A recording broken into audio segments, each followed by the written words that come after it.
Hey guys, CryptoDad here again, and I've been watching a great new thriller on Amazon Prime called Steal, starring Sophie Turner, Archie Madekwe, and Jacob Fortune Lloyd.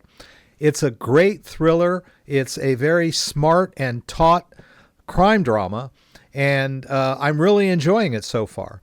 But it has a subplot of cryptocurrency, which is my forte, and I noticed a few inaccuracies that I'd like to point out and talk about with you. I'm going to tell you where they got crypto right and where they got crypto wrong.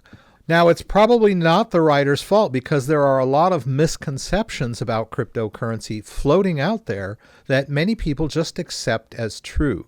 But I'm going to do a breakdown for you in the way they've treated cryptocurrency to dispel some of the rumors and myths that Hollywood perpetuates about cryptocurrency. So let's dive in. Before we get too far, there are going to be some mild spoilers. So if you would like to maintain the drama and tension of the series, I would suggest watching at least episodes 1 and 2. All right, so let's talk about where they got crypto right. So here we see Sophie Turner, her character, sitting in front of a laptop, having a nice cup of coffee, while she looks for a transfer of 5 million British pounds. And this is where crypto excels. So I got some figures here for you guys. If she had been paid in gold, at the current price of gold right now, it would have been 42 kilograms of gold, which is roughly 92 pounds for those of you here in the U.S. So pretty heavy and very bulky. And she would have had to go out and meet someone to get this. She wouldn't have been able to do it from the comfort of her home. Now let's talk about the British banknotes. Those would actually have weighed more than the gold. Yeah, you heard that right. So we're talking about 50-pound notes, which is the largest note in British currency. And that would be 10,000 notes of 1 gram each, and that would be 100 kilograms or 220 pounds. So it would fit in one suitcase, but would be very bulky and difficult to carry, would probably need to be at least 2 or 3 suitcases. So with cryptocurrency, you could receive large sums in the comfort of your own home over a nice cup of coffee. No need to go down to the gold exchange or the bank, and no need to meet someone on a random park bench or an underground parking lot to do some sort of cloak and dagger exchange. Of course, in the movie, this is an illicit transfer, but it still holds for fully legal transfers as well. Okay, and so here we have her looking at her computer and logging into a fictional cryptocurrency exchange, which is pretty normal for cryptocurrency. After a quick refresh, she discovers her balance has now been updated to 5 million British pounds, which is approximately 64 Bitcoin. Pretty cool. Now she decides to transfer this Bitcoin into a cold storage device. And here is where I'd like to just point out one interesting fact. If someone wanted to send her cryptocurrency, there's no reason for them to deposit it into some kind of account. They could have sent it directly to her cold storage wallet. She could have set up the cold storage wallet ahead of time, generated a receiving address, and then gave it to the sender so that they could send it directly to her. And now we see her transferring this Bitcoin into her cold storage device. It looks like they're using an Ethereum address there instead of a Bitcoin address, but that's fine. We'll let that one slide. Now, here's the kicker. This is where she gets a warning from her offline storage device that if the device gets lost or damaged, she's going to lose all of her cryptocurrency. This could be possible if she doesn't have a backup. But every crypto hardware wallet device, when you first set it up, gives you a backup phrase. Most of them force you to write this backup phrase. So the device itself is not the end-all be-all of where your crypto lives. The backup phrase can be used to restore any number of hardware wallet devices. All right, and here we see her accepting the transfer. And this is another big misconception, because according to this screen, it looks like she is transferring the crypto from the account that she logged into to her device. And this is not how cryptocurrency works. Now, of course, the device that she's using is not any known cryptocurrency offline storage device that I've ever seen. It looks pretty fictional. And so this little diagram that I've got here shows a Ledger Flex, which is a modern cryptocurrency hardware device, and how they actually work. So when you transfer cryptocurrency, you don't actually move it from one wallet to another or from a computer to a wallet. Basically, the wallet simply controls blockchain access. As you'll notice there, I pointed out an origin point on the blockchain and then a destination point on the blockchain. So when you use your wallet to transfer cryptocurrency, you're not moving the crypto from one device to another. You're actually just changing the location of the value on the blockchain.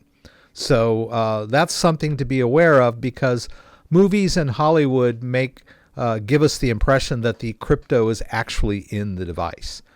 So let's check out the next step in that crypto transfer. And now we see a big misconception being perpetuated by this faux device. The device will never be able to show you your remaining balance. That's not how these devices work.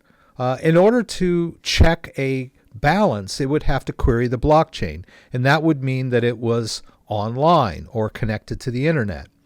Crypto hardware storage devices are completely offline. They don't have access to the internet. The only thing they display on their screens is transaction information. So it will tell you how much you're transferring it, where you're transferring it to, and all of the details of your transaction, because it gets that information from the software interface. And then after you've authorized the transaction, it will go ahead and send the authorization back to the software. And this has been a huge misconception. Over the years, I've had many people frantically contacting me through email or comment questions on my YouTube videos saying, hey, I made this transfer to my device, but I don't see the balance in my device. Where's my crypto? And I have to explain to them that the device does not display balances. The crypto is on the blockchain. And if you want to check your balance, then use the software that came with the device, either Trezor Suite or Ledger Wallet software. There's a lot of companion softwares that go with crypto hardware devices. So yeah, this is a big misconception that your hardware device can display a balance, or that your hardware device even has a balance, right? It's just a tool for authorizing transactions. All right, and then after she makes this so-called transfer to her hardware device, we see her frantically running around her apartment trying to figure out where she can stash this thing. Because in her mind and in the audience's mind, that $5 million worth of Bitcoin is actually in that little box. She finally decides to hide it behind her refrigerator, but then changes her mind and feeling that it's not safe to have it anywhere in her house. And the next thing she does is go to a close relative's and hides it under the floorboard in a little memory box that she probably had when she was a little girl. That's the misconception perpetuated by the movie, is that the crypto is actually in this device and she's got to find a way to hide it. Well, cryptocurrency wallets really don't work that way. Let me explain a little bit how wallets work so that I can rid you of this misconception. So when you initialize a hardware device, it's going to generate a random private key. which is called the master private key. Now that private key is generated randomly, and once you've generated it, that key will claim an address on the blockchain. There are literally astronomical numbers of available blockchain addresses. So when your device generates that random key, you've claimed an empty spot on the blockchain. And from that master key, the device will generate a seed phrase. So the master key looks something like this. It's really long and difficult to memorize, of course, and even difficult to write down because writing it down by hand, you could easily make a mistake or transpose two numbers or letters. Thanks to advanced cryptography and mathematical transformations, your wallet, the internal mechanisms of your wallet will take that private key and then generate what's called a seed phrase. Now, this is a 24-word seed phrase, and they present these words to you in order. So it's much easier to write down 24 human, readable, and recognizable words. But make no mistake, this seed phrase is a mathematical representation of that private key. Now, the interesting thing about this seed phrase or backup phrase is that not only is it a representation of that private key, it can also be used to restore any hardware device with the wallet information. Now, this is a crucial point that many people don't quite understand about how cryptocurrency works. When that device generates its random private key, it's not backing up a balance, it's backing up a location. Of course, when you first initialize the wallet, it's an empty location. But after you've generated a Bitcoin wallet and a Bitcoin receiving address, now you can send someone that information and they can transfer a balance to that address. And that backup phrase still backs up that address. So the backup phrase claims an address and can restore an address whether it has a balance or not.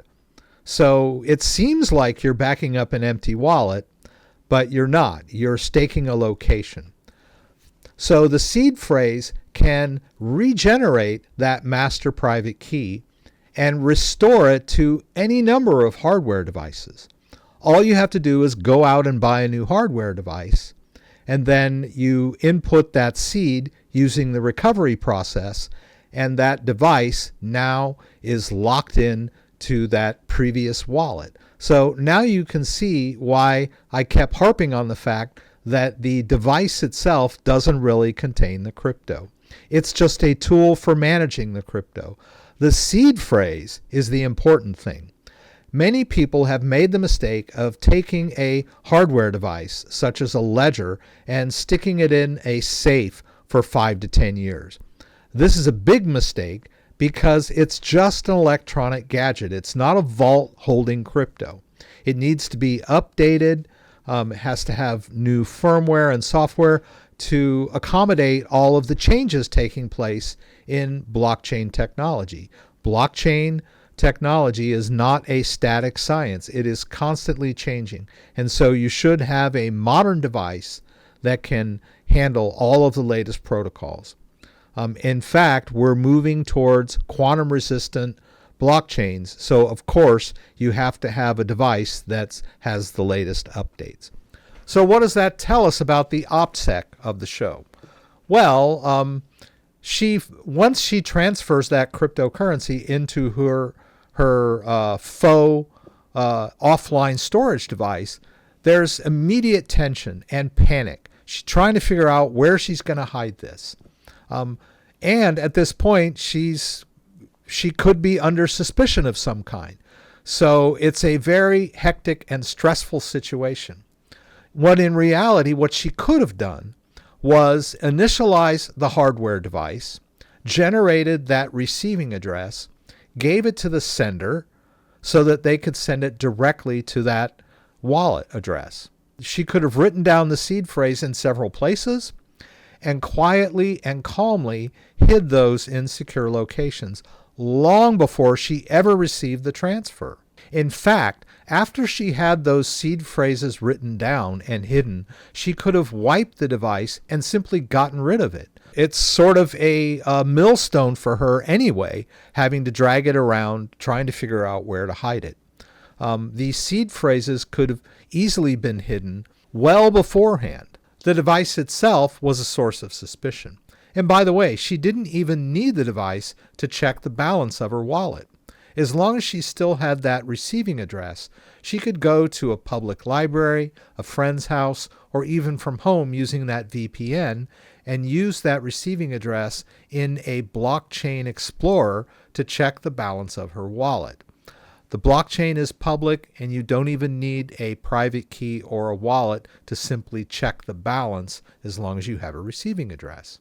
And that's really the catch-22 of this little review, because if she had done that, there would have hardly been any tension in the show.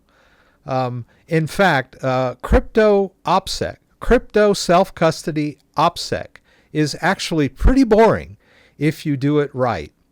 You want to make sure that you've got everything configured and backed up well ahead of time so that you don't run into panic mode. So this idea that the cryptocurrency is actually on the device makes for a great thriller. It generates a lot of tension, but it's really not the way crypto works, and she could have done it a lot easier. So the takeaways from my review of The Steal is that it's a great series full of great acting and lots of action. I highly recommend it. But as far as crypto goes, crypto can be transferred anywhere. It doesn't have to have an intermediary. It can go straight from a sender to a receiver, and the receiver can simply give their cold storage wallet address. Also, crypto does not move from one wallet to another. It moves from one area of the blockchain to another, and you'll never see your balance displayed on your crypto hardware device because it can't query the blockchain. You'll only see transaction information. And then once you have crypto managed by your device, don't feel like the device is the end-all be-all and that your crypto is inside there. It's not. It's still on the blockchain. And if you lose your device, you can simply buy another one and restore it using that seed phrase. Guard that seed phrase like pirate's treasure. That's the real vault. Make sure you've written it legibly and have several copies stored in secure locations. Probably a good idea to have one or two off-site in case of fire or floods at your house.